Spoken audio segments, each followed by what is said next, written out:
इस मौके पर शिरकत फरमा मोहतरम सदर मुदर्रिस साहब, मेहमानाने खुसूसी, मेरे शफीक मोहसिन असातिज़ाए कराम और मेरे हर दिल अजीज साथियों, अस्सलामु अलैकुम वरहमतुल्लाहि वबरकातुहू। मिली नहीं है हमें अर्ज़ पाक तोहफे में, जो लाखों दीप बुझे हैं तो ये चिराग जला। हम सब ये बात बखूबी जानते हैं कि अंग्रेज हिंदुस्तान में ताजिर की हैसियत से आए थे।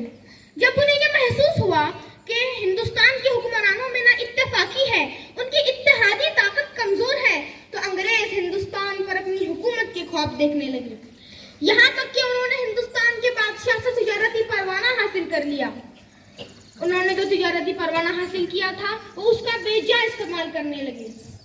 सन 1600 में मलिका विक्टोरिया की इजाजत से भारत में ईस्ट इंडिया कंपनी कायम की गई। ईस्ट इंडिया कंपनी के कयाम के साथ भारत पर अंग्रेजी हुकूमत कायम की गई। उन्होंने जो तिजारती परवाना हासिल किया था वो उसका बेजा इस्तेमाल करने लगे। बादशाह की इजाजत के बगैर उन्होंने हिस्सार बंदी शुरू कर दी। किसानों और आम हिंदुस्तानियों का इस्तेहसाल शुरू कर दिया। उनकी जरूरत पर अपनी फसलों को लाजमी करार दिया गया। नतीजा ये निकला कि हिंदुस्तानी अवाम भूखों मरने लगे। जिस्मानी ज़हनी तौर पर अज़ियतों के पहाड़ तोड़े जाने लगे। सोने की चिड़िया को उजड़ा रेगिस्तान बना दिया गया। लेकिन हमारे कुछ रहनुमाओं से मुल्क की खस्ता हाली बर्दाश्त नहीं हुई। उन्होंने अंग्रेजों के खिलाफ बगावतें शुरू कर दी। जहां जहां बगावतें रूनुमा हुई, अंग्रेज उन्हें कुचलने की हद्दुल इम्कान कोशिशें करते। लेकिन हमारे हिंदुस्तानियों के हौसले फिर भी पस्त नहीं हुए। वह अंग्रेजों की मुखालिफत के लिए दोबारा कमर कस लिया करते। अंग्रेजों की मुखालिफत में स्वदेशी तहरीक, खिलाफत तहरीक, होम रूल तहरीक वगैरह कई तहरीकें चलाई गई। उनके खिलाफ go back, Simon go back के नारे बुलंद किए गए। जब हिंदुस्तान के हालात का जायजा लेने के लिए साइमन कमीशन का एहतमाम किया गया, तो जहां जहां ये कमीशन जाता उसका काली झंडियों से इस्तकबाल किया जाता। सन 1857 की बगावत के शोले पूरे हिंदुस्तान में जंगल की आग की तरह फैल गए और अंग्रेज ये सोचने पर मजबूर हो गए कि अब उनकी हुकूमत की जड़ें कमजोर साबित हो रही है।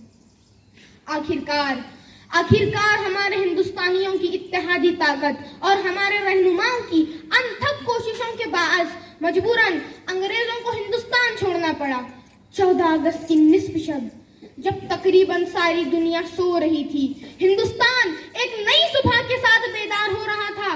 वो सुनहरी सुबह थी 15 अगस्त सन 1947 की। जी हाँ दोस्तों, 15 अगस्त सन 1947 की। इसी दिन हमारे मुल्क को आज़ादी मिली और हम सब हिंदुस्तानियों ने आज़ादी की खुली फिजा में सांस ली। आशिकाने वतन अपनी जान दे गए, अजमतों का हमें आसमान दे गए। हर गुलामी की जंजीर को तोड़कर हमको आज़ाद हिंदुस्तान दे गए। दिल्ली के लाल किले से यूनियन जैक उतारकर कौमी परचम लहराया गया। इसी की याद में हम हर साल 15 अगस्त को यौम आज़ादी के तौर पर मनाते हैं और हमारे मुल्क की खातिर शहीद होने वाले उन सभी हिंदुस्तानियों को खराज अकीदत पेश करते हैं कि मिट गए खुद पर न मिटने दी वतन की आबरू, मिट गए खुद पर न मिटने दी वतन की आबरू। इन शहीदाने वतन को बारहा मेरा सलाम। आज़ादी एक नेमत है। अब हम फख्र से कह सकते हैं कि हम आज़ाद हैं, हमारा मुल्क आज़ाद है, लेकिन इसका मतलब ये नहीं कि हम अच्छे और बुरे का इम्तियाज किए बगैर हर फेल के लिए आज़ाद हैं। हमें ऐसा कोई काम नहीं करना चाहिए जिससे हमें, हमारे मुल्क या हम वतनी भाइयों को किसी तरह का कोई नुकसान पहुंचे। हम तलबा पर भी कुछ जिम्मेदारियां हैं। हमें पढ़ लिख कर मुल्क का अच्छा शहरी बनना है। अगर हमें आज़ादी प्यारी है तो आज़ादी की खुशी के साथ शामिल होकर हमें अपने फराइज़ को भी याद कर लेना चाहिए, तभी ये आज़ादी बरकरार रह सकती है।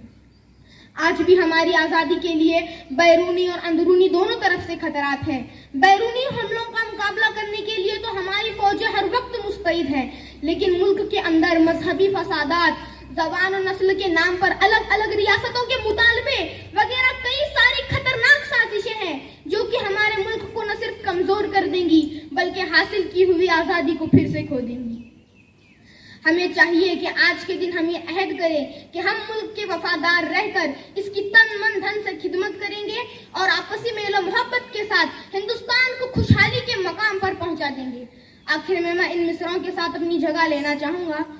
तू चमकता ही रहे चांद की सूरत ए वतन, तेरे दामन में सदा फूल महकते ही रहे, तेरे आंगन में बहारों का समा चलता रहे, तेरे आंगन में बहारों का समा चलता रहे, तेरे माथे पे सितारे यूं ही चमकते रहे, तेरे माथे पे सितारे यूं ही चमकते रहे।